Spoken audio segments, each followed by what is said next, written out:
Olá, muito bem-vindo. Eu sou o Divino Ronaldo, comunicador do agronegócio e apresento o AgriProsa Podcast.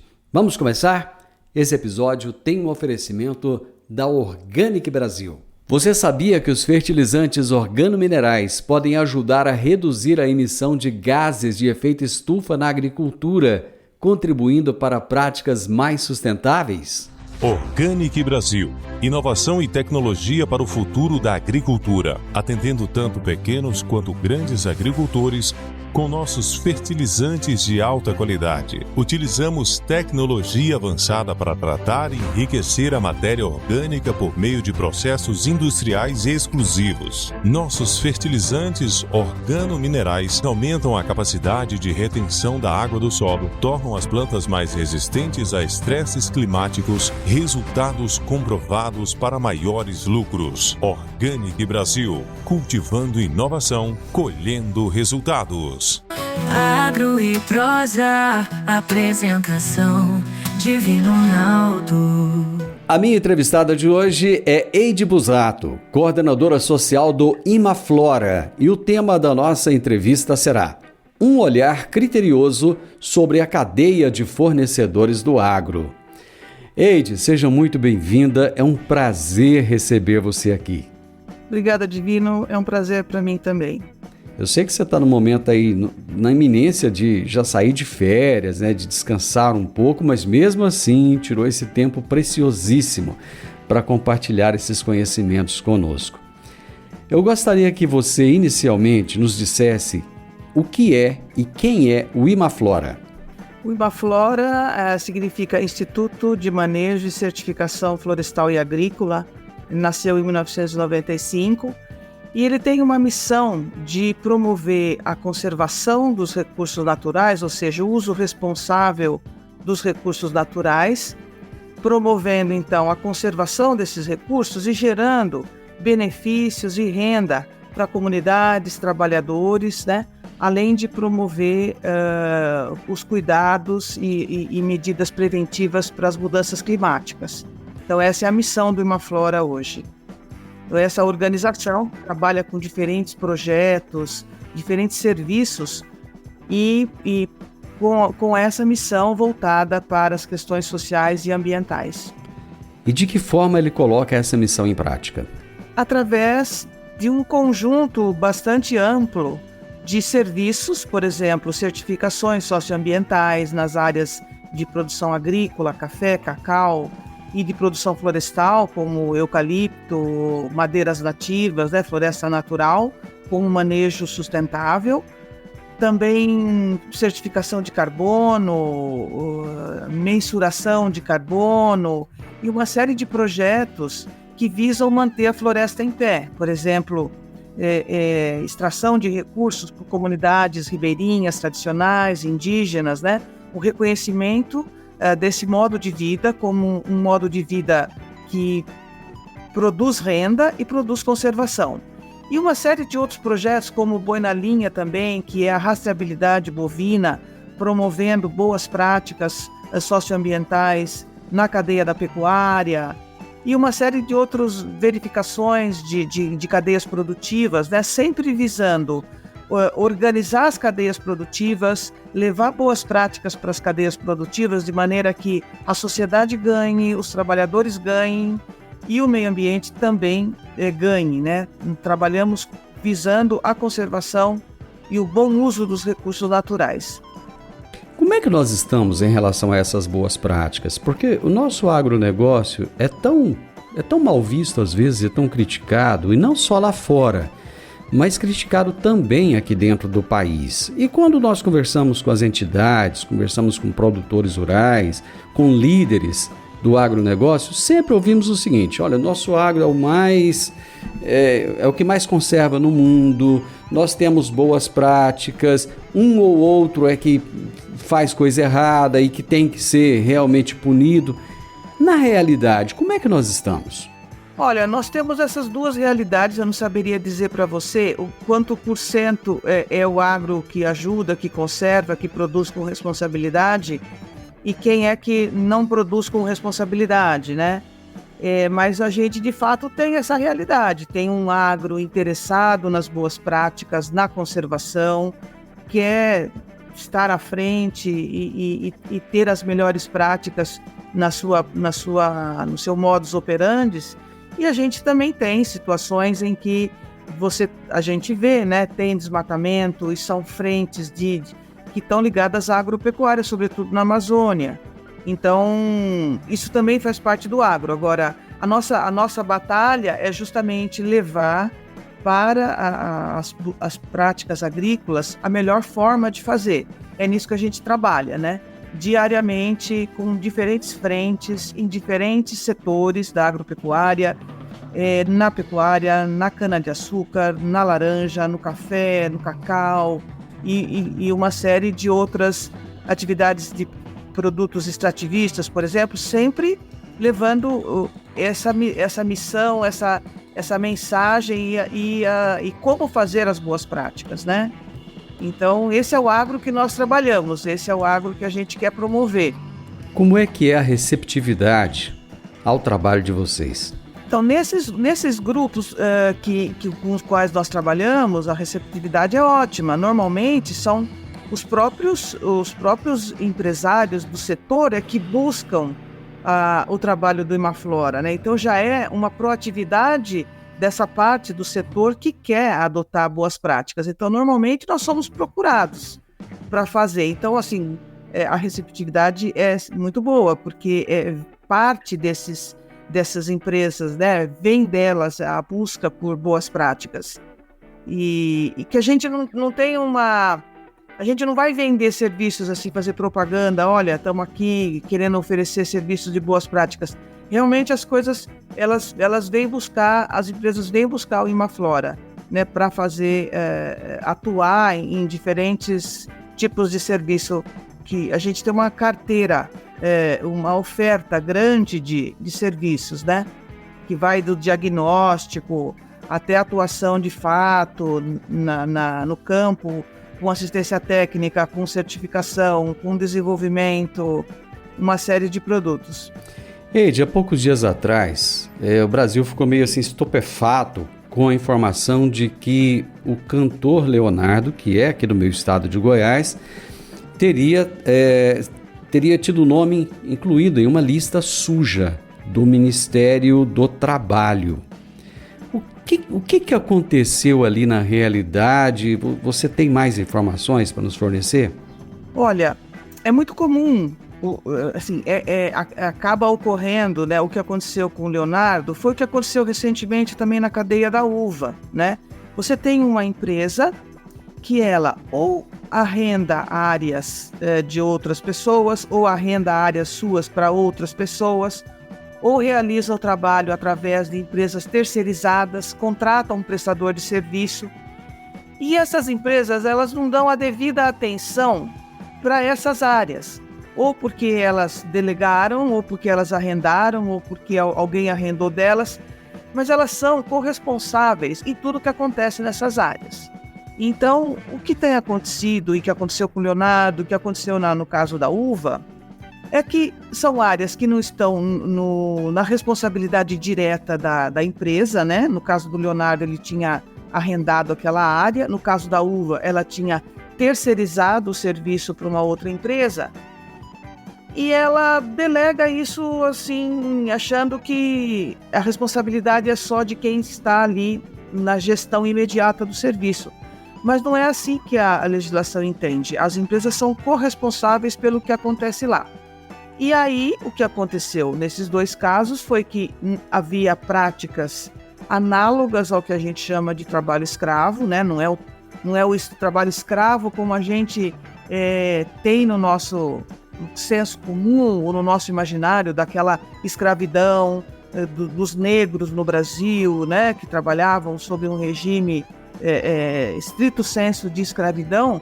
A gente tem hoje o que a gente chama de escravidão moderna, o trabalho análogo ao trabalho escravo, e isso tem acontecido, então, em propriedades, em culturas diversas, em diversos setores do país. E o que aconteceu nessa nessa situação foi que essa situação foi encontrada numa área que pertencia ao Leonardo, né? E da qual ele também tem uma responsabilidade compartilhada, não é ele delega e pronto, né?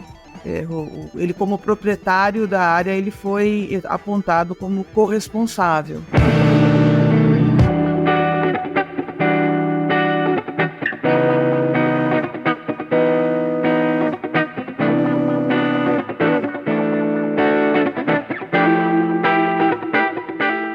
Quais são os cuidados que a pessoa ou a empresa ligada ao agronegócio precisa de ter quando vai contratar esse terceiro? O que se deve observar para não cair num problema, numa ilegalidade como essa? Bom, primeiramente, a empresa ela precisa ter para ela o compromisso, né, de adotar as boas práticas da contratação dos trabalhadores e ter respeito aos direitos humanos, de respeito aos direitos dos trabalhadores. E quais são esses direitos? É o trabalho digno, uma contratação, um salário adequado, justo, de acordo com a legislação, porque a gente tem legislação para salário mínimo, né? Um trabalho seguro, então ele tem que estar com proteção para trabalhar. O trabalho não pode lesar o trabalhador, não pode provocar um acidente no trabalhador, que muitas vezes pode levá-lo até a morte. Então, primeira coisa, desculpe, a empresa ela está ciente e ela está compromissada com esses valores. E quando ela delega a sua área, ela delega o seu serviço para uma empresa terceirizada, ou qualquer modalidade onde ela delega essa gestão, ela tem que exigir do seu parceiro, do arrendatário ou do seu prestador de serviço o mesmo compromisso. E não só exigir de uma maneira, às vezes, contratual ou um acordo de boca, como se diz. Ela tem que ter mecanismos para verificar se aquilo de fato está acontecendo, né? Então, parte do compromisso dela como um valor que ela tem e estender isso para os seus parceiros. E de maneira que ela contrate alguém ou ela delegue as suas áreas para alguém que também tem esse compromisso. Porque muitas vezes, né, você tem um produtor que não está compromissado com esses valores, né? Ele quer colocar o trabalhador em qualquer alojamento. A gente já viu trabalhadores alojados em currais meio adaptados, né? Ou trabalhador que não tem segurança para trabalhar, ou que está lá submetido a jornadas exaustivas para além da jornada estabelecida na legislação, ou que não tem acesso a uma água potável, tem que beber água de um rio, ou está muito isolado num fundão, num pasto aí, cuidando de gado, sem comunicação, né? Então, tem situações que são as situações que a própria legislação, o Código Penal, define como trabalho análogo ao trabalho escravo, que são situações, são muito claras as situações, está definido, né, o que é considerado o trabalho análogo ao trabalho escravo. Então, são essas situações que podem estar ocorrendo dentro de uma cadeia de fornecimento. Por isso que a empresa mãe, a empresa que contrata o serviço, a empresa que adquire produtos de fornecedores, ela precisa estar atenta para ver se os seus parceiros, né, eles estão também comprometidos com esses valores. E ela precisa, portanto, monitorar isso para evitar esse tipo de coisa, né? Eu delego eu confio que a pessoa está fazendo isso, mas ela precisa ter essa verificação também, né? Vamos voltar agora na lista suja. O que é essa lista suja? A lista suja é o apelido, na verdade, desse instrumento que se chama Cadastro de Empregadores, né? Que foi criado pelo governo no âmbito de todo um movimento que aconteceu de combate ao trabalho análogo, ao trabalho escravo, e que resultou na criação de um grupo de fiscalização, né, de fiscais do trabalho, está ligado ao Ministério do Trabalho, depois foi para o Ministério da Economia. Acho que hoje esse grupo está ligado ao Ministério da Economia, se eu não me falha a memória. E esse grupo é um grupo que ele recebe muitas denúncias de trabalho, de situações análogas à escravidão. E ele tem que fazer uma triagem, até porque esse grupo, ele não dá conta. O Brasil é muito grande, né? E é um grupo que ele está com poucas... Ele não tem trabalhadores, funcionários suficientes para dar conta de tudo que eles recebem de denúncia. Então eles vão naquelas que são mais concretas, que eles têm mais elementos, porque denúncia tem de todo tipo e muitas vezes não são denúncias concretas, né? Então, na verdade, o grupo faz uma triagem e vai a campo fiscalizar para ver se existe de fato essa situação de trabalho análogo. Havendo essa situação, ele ainda ele informa o proprietário tem tempo para se defender, né? Ele ainda ele passa por uma fase administrativa que o proprietário tem tempo de se defender ou não, apresentar, às vezes, mudança nas suas práticas, né? Para não entrar na lista suja, mas muitas vezes esse proprietário ele não reconhece que aquilo é um problema, né? Ele nega, ele faz... ele não resolve mudar suas práticas e acaba, então, indo para o nome dele, o cadastro dele, o CPF ou o CNPJ dele vai para a lista suja, né? Isso acaba levando 2 anos entre a autuação, o dia da fiscalização e o dia que o nome dele sai na lista suja, porque tem um processo administrativo que permite que o proprietário se defenda, apresente suas defesas e faça todo um caminho. Então, quando o nome do proprietário sai nesse cadastro, sai na lista suja, é porque realmente não teve nenhum tipo, ele não negociou, ele não melhorou suas práticas, ele não teve uma ação concreta para mudar essa situação. Então, o nome dele acaba indo. E isso tem consequências sérias, né? Porque hoje em dia alguns bancos têm adotado a lista suja como um critério para fornecer ou não um financiamento, né? Muitas organizações olham para a lista suja também como um balizador de tomada de decisões. O próprio Imaflora adotou isso como uma prática, né? Se uma empresa que vem buscar um serviço está sendo certificada em algum dos nossos padrões de certificação socioambiental e ela está na lista suja do trabalho, a gente não leva o serviço adiante com essa empresa, né? Então, no sentido de legitimar, no sentido de dar força para um instrumento que tem colaborado para diminuir as ocorrências, né? Mas mesmo assim a gente sabe que ainda ocorre no Brasil. Então, a lista suja é esse cadastro em que o empregador foi autuado, flagrado com situações análogas ao trabalho escravo. A partir do momento que a pessoa tem o nome incluído nessa lista, é possível ele tomar decisões, atitudes para tirar o nome da lista? Ou a partir do momento que entrou na lista, ele está marcado para sempre?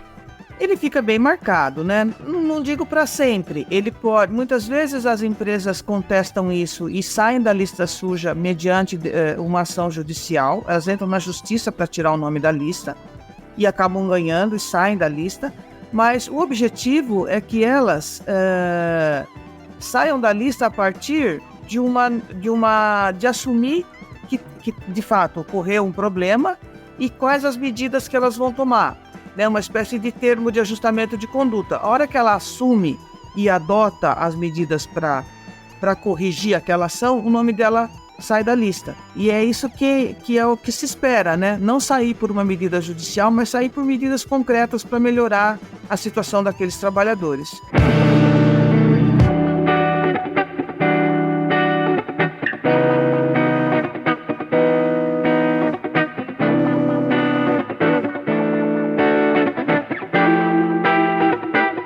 Nós estamos em um país extremamente dividido, inclusive politicamente.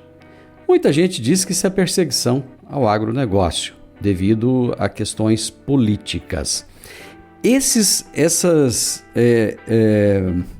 autuações, inclusões, elas acontecem também na indústria, no serviço, ou ela acontece somente no agro? Não, ela acontece bastante em toda a área urbana, né? Na área urbana, uma das atividades onde você tem mais essa situação é na indústria de têxtil, de moda, né? Sabe, aqueles bolivianos, estrangeiros, em oficinas de costura, né? Com trabalho análogo ao trabalho escravo, crianças do lado, instalações elétricas super precárias, né? Então, a precariedade do ambiente de trabalho é uma das condições do que caracteriza o trabalho análogo. Então, um ambiente onde você tem risco de pegar fogo, né, insalubre e é considerado ruim. Um outro setor, no setor de serviços, é o setor de bares e restaurantes, né? Você tem funcionários de bares em jornadas exaustivas, você tem dormindo, às vezes, num colchãozinho precário num canto da cozinha. Então, não é só no agro. Eu acredito que isso é uma fake news, digamos assim, de que o agro é perseguido. Não é. A gente sabe que existem condições ainda a serem vencidas dentro do setor agropecuário, né? Tem crianças trabalhando e não é só a fiscalização, tem outras organizações que fazem esses levantamentos. A gente tem realmente ainda muito que avançar, seja no setor agropecuário, seja no setor urbano. Eide, qual é a importância de se ter esse olhar mais criterioso para a cadeia de fornecedores? Então, acho que a primeira importância é entender que o trabalho precisa ser um trabalho digno. Todos nós temos direito a realizar o nosso trabalho, ter o nosso ganha-pão, sem que nós fiquemos doentes, sem que nós nos machuquemos, sem que nós não tenhamos o salário suficiente para suprir as nossas necessidades. Então, o trabalho digno, o trabalho decente, que inclusive é um conceito criado pela OIT, Organização Internacional do Trabalho, né, que é um órgão ligado à ONU também, e que define o que é um trabalho digno, né? É uma jornada que você faz sem exaurir as suas forças, é um trabalho que você pode descansar durante o dia e durante a semana e depois durante o ano, tendo férias, para você poder desfrutar da convivência com a sua família, para você poder descansar, onde o seu salário paga as necessidades da sua existência, da reprodução da sua família, onde você faz um trabalho seguro. Então, entender que todo trabalhador tem direito a um trabalho digno, essa é a principal importância, é olhar para o trabalhador não como alguém que está ali para você extorquir, tirar toda a energia, tudo que ele puder para o seu rendimento, para o seu lucro.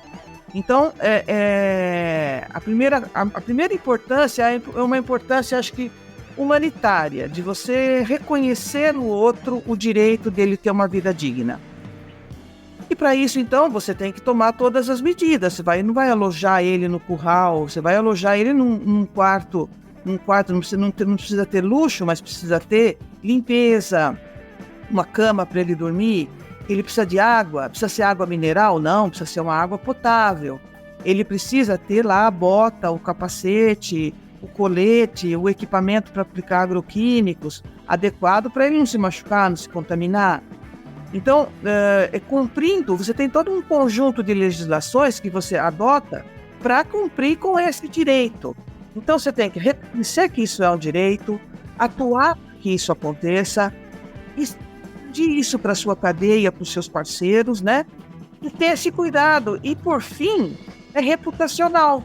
Porque olha como fica depois feio para o Leonardo sair em todas as manchetes, né? Eu recebi essa manchete assim, de várias fontes o dia inteiro quando isso aconteceu. Ficou uma semana repercutindo depois. É muito, muito chato, muito feio para a pessoa depois limpar o nome depois que ela foi pega numa situação como essa. Então, para mim, eu vejo isso, né? Uma questão de reconhecimento do trabalhador como um sujeito de direitos, né? E usar o arcabouço legal que nós temos para garantir esses direitos, e ampliar para a nossa cadeia, atuar dessa maneira nas nossas ações, nas nossas atividades produtivas e ampliar isso para a nossa cadeia, para os nossos parceiros. Eide, eu acho que foi bem esclarecedor. Eu gostei bastante, porque você trouxe numa linguagem fácil das pessoas entenderem a forma de se tratar o outro, que é com humanidade, né? Acho que a partir do momento que a gente vê o próximo, né? Eu acho que sem envolver religião no meio, mas é aquela história, olhar para o próximo como você olha para você mesmo, né? Amar o próximo como a si mesmo. A partir disso, a gente vai ter uma relação muito melhor e vai respeitar as leis também.